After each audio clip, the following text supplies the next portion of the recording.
Hello my dear student, আজকে আমরা প্রেসক্রিপশনের কিছু শর্ট ফর্ম নিয়ে আলোচনা করব। তোমরা দেখে নাও যে প্রেসক্রিপশনের কী কী শর্ট ফর্ম আছে।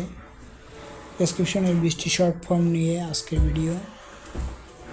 এখানে সুন্দর করে লিখে দিয়েছি, তোমরা অবশ্যই ভিডিওটা ভালো লাগলে তোমাদের টাইমলাইনে রেখে দেবে।